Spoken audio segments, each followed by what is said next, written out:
Mic ఏం తమ్ముళ్ళు హుషారుగా ఉన్నారా?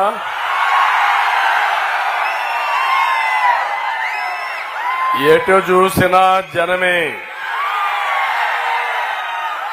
కనుచూపు మేరల్లో చూస్తా ఉంటే ఎక్కడ చూసినా జనమే ఉన్నారు. వెనకాన కూడా రోడ్డుపై వరకు జనాలే ఉన్నారు. ఆముదాల వలస అదరగొట్టింది. ప్రజాగళం అని పిలిపిస్తే ఆముదాల వలస అంతా కదిలి వచ్చింది. కథ ఉందో కథ ఉంది. యుద్ధానికి సిద్ధమా తమ్ముళ్ళు అని అడుగుతున్నా. ఇక ఇక్కడ ఉన్న డమ్మా బుస్ నేత పని అయిపోయింది. అతని ఆటలు వేషాలు డ్రామాలు 19 రోజులే తమ్ముళ్ళు. మనం కొట్టే దెబ్బకి, ప్రజలు కొట్టే దెబ్బకి ఈ డమ్మా బుస్ ఎమ్మెల్యే ఒరిస్సాకు పారిపోతాడు. అయినా కూడా పారిపోయినా పట్టుకొస్తా. అతని పాపాలు తప్పులు నేరాలు అతన్ని వదిలిపెట్టవు, వెంటాడతాయి. ఏం తమిళ్లో ప్రజా కోర్టులో శిక్షించాలనా లేదా అని అడుగుతున్నా. 1 కాదు 2 కాదు, ఇలాంటి వాడు స్పీకర్కి అర్హుడా తమిళ్లు?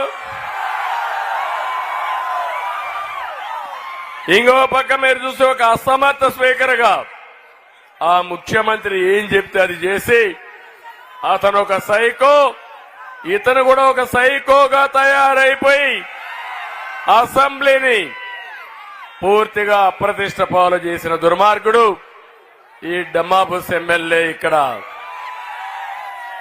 నేనెప్పుడూ వినలేదు ఈ రాష్ట్రంలో.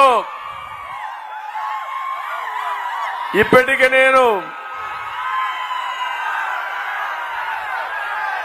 మీరందరూ చూస్తే 40 ఏళ్లుగా ఎమ్మెల్యేగా ఉన్నాను. మళ్లీ ఈసారి అయితే 45 సంవత్సరాలు ఎమ్మెల్యేగా ఉంటాను. ఈ రాష్ట్రంలో 14 ఏళ్లు ముఖ్యమంత్రిగా ఉన్నాను.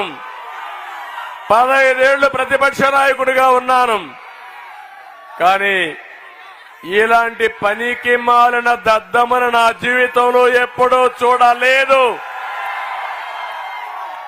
గౌరవం లేని వ్యక్తి, పూర్తిగా అవినీతి పరుడు. తమలో నేను అడుగుతున్నా, ఆముదాల వలసని ఊట్ చేశాడా లేదా ఈ తమ్మినేని?